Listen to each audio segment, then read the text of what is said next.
સુરેન્દ્રનગરની than નગરપાલિકાની ચૂંટણી માટે મતદાન શરૂ થયું છે। લોકશાહીના પર્વની ઉજવણીને લઈને મતદાતાઓની બૂથ બહાર લાંબી કતાર લાગી છે।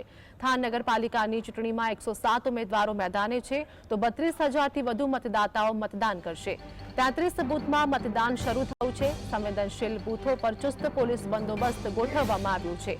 મતદાન શાંતિપૂર્ણ રીતે યોજાય એ માટે 240થી વધુ અધિકારીઓ પોલીસ સ્ટાફને સ્ટેન્ડ બાય રાખવામાં આવ્યા છે।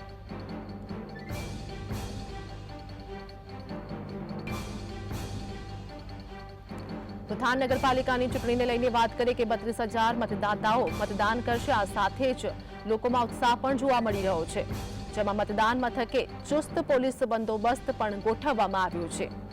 સ્ટેન્ડ બાય ટીમો તૈનાત કરવામાં આવી છે। થાન નગરપાલિકાની ચૂંટણીનું મતદાન આ સાથે જ સવારથી જ લોકોની લાંબી લાઈનો પણ જોવા મળી રહી છે। થાનના તમામ દ્રશ્યો જોવા મળી રહ્યા છે। લોકશાહીના પર્વની ઉજવણીને લઈને મતદાતાઓની બૂથ બહાર લાંબી કતારો લાગેલી જોવા મળી રહી છે। થાન નગરપાલિકાની ચૂંટણીમાં 107 ઉમેદવારો મેદાને છે તો સ્થાનિક સ્વરાજ્યની ચૂંટણીનો માહોલ જોવા મળી રહ્યો છે। 32,000 મતદાતાઓ મતદાન કરશે। થાન નગરપાલિકાની ચૂંટણી અંગે વાત કરીએ કે સવારથી જ લોકોની લાંબી કતારો જોવા મળી રહી છે। મતદાન મથકે ચુસ્ત પોલીસ બંદોબસ્ત પણ તૈનાત કરવામાં આવ્યો છે અને આ સાથે જ પોલીસની ટીમો સ્ટેન્ડ બાય રાખવામાં આવી છે। તો અમારી સાથે ફઝલ જોડાયા છે। ફઝલ, થાન નગરપાલિકાની ચૂંટણીમાં હાલ લોકોમાં કેવો ઉત્સાહ જોવા મળી રહ્યો છે?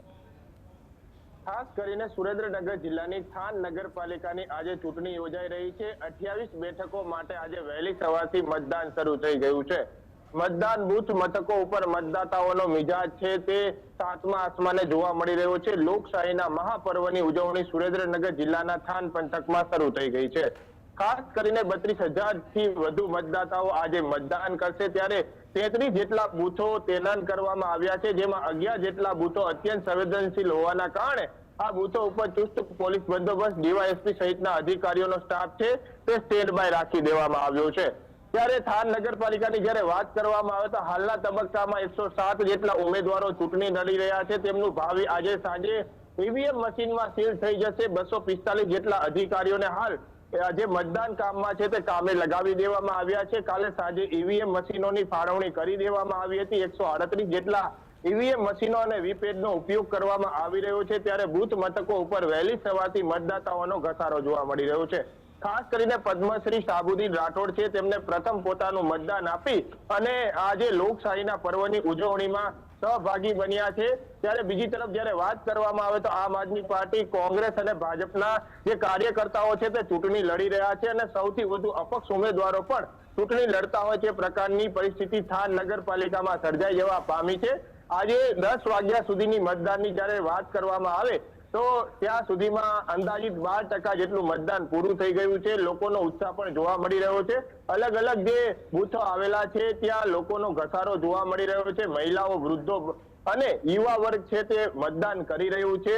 ત્યારે ખાસ કરીને વૃદ્ધો જ્યારે ચાલી નથી શકતા હોતા ત્યારે તેમની માટે વ્હીલચેરની પણ ચૂંટણી વિભાગ દ્વારા વ્યવસ્થા કરવામાં આવી રહી છે અને લોકશાહીના મહાપર્વની ઉજવણી શાંતિપૂર્વક રીતે સુરેન્દ્રનગર જિલ્લાની થાન નગરપાલિકામાં શરૂ થઈ ગઈ છે અને મતદાતાઓનો પણ ઘસારો જોવા મળી રહ્યો છે। જી ફઝલ, આ વખતેની ચૂંટણીની જો વાત કરીએ એટલે કે મુખ્ય મુદ્દો છે તે લોકોનો પાણી અને ગટર લાઈન, અને આ સિવાય લોકોના મુખ્ય કયો મુદ્દો વધુ ચર્ચાઈ રહ્યો છે? ખાસ કરીને થાન નગરપાલિકામાં છેલ્લા 2 વર્ષથી વહીવટદારનું શાસન હતું, એટલે રોડ, રસ્તા, પ્રાથમિક સુવિધા, ભૂગર્ભ ગટર અને ખાસ કરીને જે સિરામિક ઉદ્યોગનું હબ ગણાતું થાન છે ત્યાં રોડ, રસ્તા અને ટ્રાન્સપોર્ટેશનનો અભાવ છે।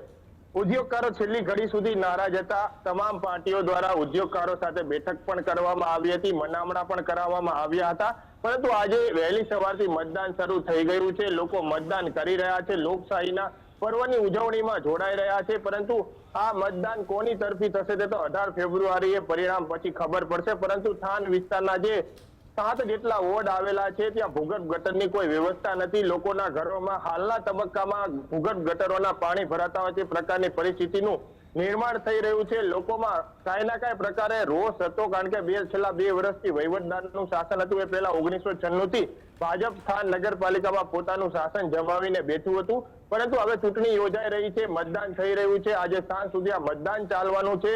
મતદાનની પ્રક્રિયા શરૂ થઈ ગઈ છે, ત્યારે જનતાના આશીર્વાદ કોને મળે છે તે 18 ફેબ્રુઆરીએ પરિણામ પછી ખબર પડી જશે. પરંતુ હાલ 33 જેટલા બૂથ છે ત્યાં લોકોની લાંબી લાઈનો જોવા મળી રહી છે અને લોકો મન મૂકી અને લોકશાહીના પર્વમાં જોડાઈ રહ્યા છે અને પોતાનો કિંમતી મત પણ આપી રહ્યા છે. જી આભાર ફઝલ, અમારી સાથે જોડાવા બદલ.